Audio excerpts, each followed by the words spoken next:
once you've actually removed the rotors and then the rotor housings, do have a look across the plug ports. This one here is the leading one. You want to look out for hairline cracks which sometimes protrude from the edges. The leading one is the most common one, but it's also worth checking the trailing port, plug port hole, which is obviously slightly higher up.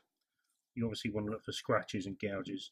This one, even though in the video it looks like there's some deep gouges, it's actually, I'm not catching my nail on that at all. So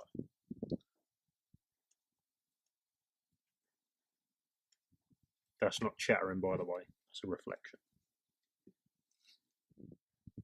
On the front and rear stationary gear bearings, this is the front one, you want to check closely the condition of the teeth.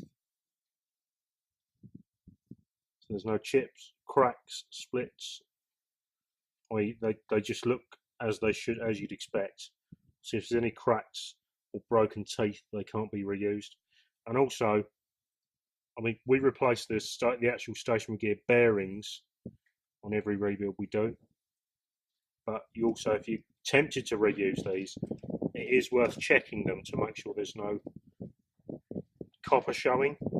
It is quite common, if I can find, there we go, there's the puzzle lock joint, which you can just see at the back. It is quite common to actually see a little bit of copper around the puzzle lock joint, so where the actual babette coating's worn away. If that is the area, people like racing bits say that is acceptable. But you don't want to be finding copper in other areas of the actual stationary gear. So check the outside as well. Sometimes this face here is more common to go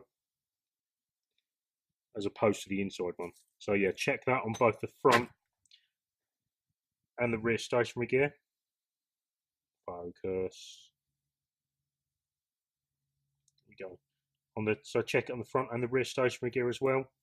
Again, you want to check the condition of the actual bearing face and the actual gear as well. Okay, with the rotors, you also want to be looking at the rotor gear, which obviously meshes with the stationary gear. Again, like the stationary gear, you want to check for cracks, splits, broken teeth, any damage to these. If they are damaged at all, then the rotor's just scrap. It needs to go and be replaced. You also want to check again the condition of the actual rotor bearings. So if you are going to be reusing them, again the puzzle lock here, you can, I'm not sure if you can see that on the camera, the puzzle lock, there's no copper showing at all through the surface. But yeah, these look in great condition.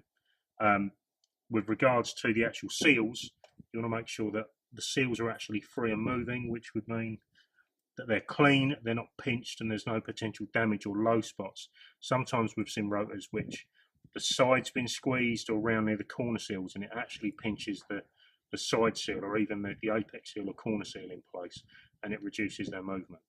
In that case, the manual says the rotor has to be replaced again. Some people will try and file those out, but yeah, I mean, according to going by the book, you'd need to replace it.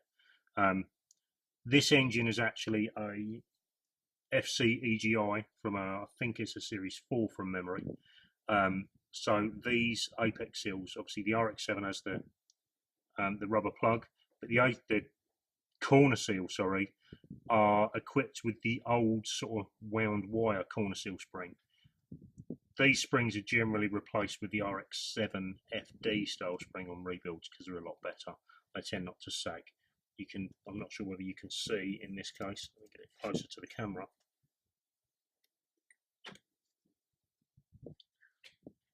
You can actually see there's not a lot of protrusion on that corner seal. I would expect them normally to be, they do still travel, so they're not stuck, but the springs are probably substantially weakened. Again, the fact that the apex seal in the top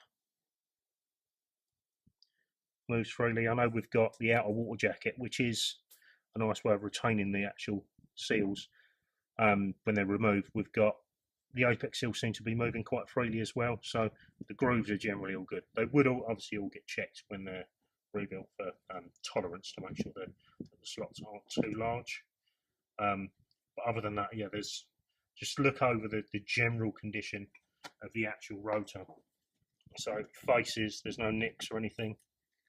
There's no damage to the edges, again, that seal moves pretty freely, considering it's held down with a outer water jacket seal, and that one, again, that moves pretty well.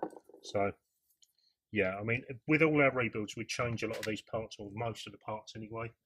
There are, in some cases, stuff which isn't replaced, such as on some of our RX-8 rebuilds, we do not replace the oil scraper rings, which are a ring which normally lives slightly further out than the old control rings, which are here. That old scraper ring is generally reusable. We find very few of them which are beyond tolerance. You also have a minimum level of wear on these oil control ring, what we'd normally refer to as the cases. The light silver area is where you'd measure the wear, normally with a set of verniers. Check your rebuild manual for specifics. With the eccentric shaft, or the E-shaft as it's sometimes referred to, this on a piston engine replaces what most people refer to as the crankshaft. You've got two areas. You've got the rotor journal, which is obviously where the bearing goes, and then you've got the stationary gear journal, I suppose it could be referred to, basically where your stationary gear bearing runs or would be in contact. Not in contact, the oil does obviously prevent it from being in contact, but yeah, that's where the stationary gear bearing lives. When you check this, apart from obviously checking the run out on the end here with a dial test indicator, you do want to check for cracks, which normally indicate very hot, high temperatures within the engine. You want to make sure there's no severe scoring, discoloration. I have seen it sometimes. It looks like what some people would consider as the chrome surface on this has worn away to reveal like a dull, coppery look. But that is normally in the case of bearing pickup from a failed rotor or stationary gear bearing. In some cases, a fine grit paper can actually pull that away to reveal a perfect surface underneath. In those cases, you do need to check the condition of the eccentric shaft very closely to ensure that there is no damage and that there's, like I said, no cracks, scoring, anything like that. That would generally mean it can't be reused. If you're not sure, replace it.